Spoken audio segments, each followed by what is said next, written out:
less of those with the sickness was helping us, protecting Maddie. It took longer than I thought it would before Freddie's entire body was engulfed in flames.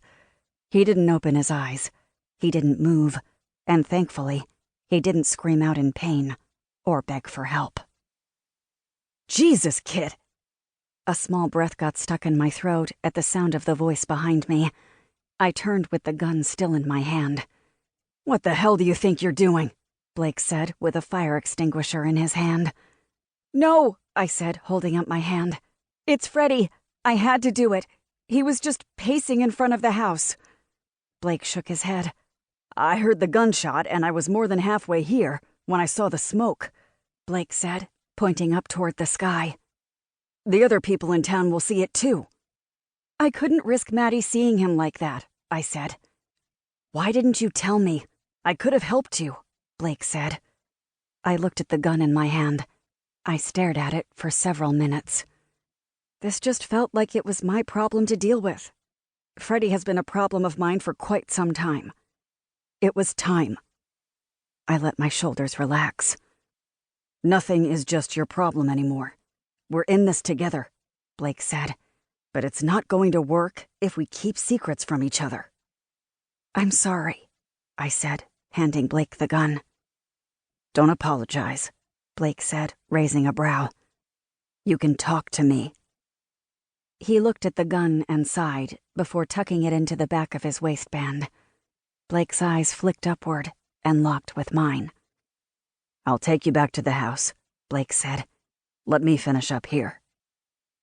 "Didn't you just say we're in this together?" I asked, cocking my head to the side. "I'm not leaving here until I know he's not going to spring back up and start pacing in front of the house again." Blake jerked his chin toward the flaming mass on the ground. "It won't be much longer." Freddie was melting away. The skin on his face was dripping off his bones. His torso, arms, and legs looked like an odd-shaped balloon with a small leak.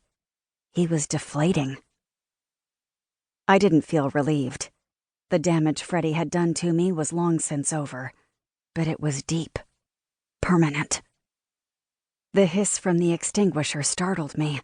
My eyes nearly popped out of my head as I turned to look at Blake. "Why?" I blurted. "He's gone," Blake said. "There's nothing left. He won't be back." "Are you sure?" I asked. "How can we know that?" Blake shrugged. "I guess there is no way to know for sure, but I think he's gone for good." I crossed my arms and nodded. "Okay." "Are you?" Blake asked, narrowing his eyes at me. "Yeah," I said. "I think so. It's hard to believe this isn't all a bad dream, and I'm going to wake up back in my normal nightmare." "This is not a dream," Blake said. "If it were, Dax wouldn't have left his gun where you'd take it, and you wouldn't have left the house without telling me." My lips curled at the ends. "That would only be true if it were your dream.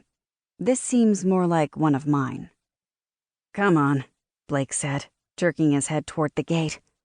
"Let's get back home." I frowned. "This is my home." "Well, please come back to my house with me," Blake said. "It's probably not good for us to be hanging around out here, and not just because of sickness that could be floating through the air."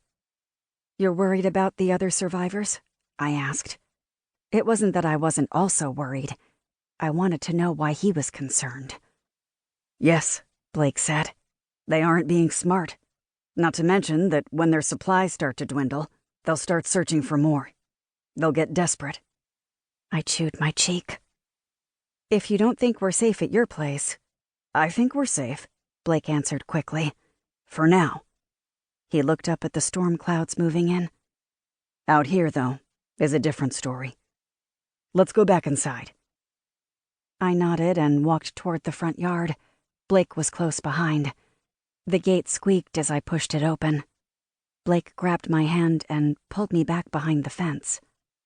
"Did you hear that?" Blake asked. "Hear what?" "Shh," he said, tapping his finger to his lips aggressively. I listened, but I didn't hear anything except the extremely distant rumble of thunder.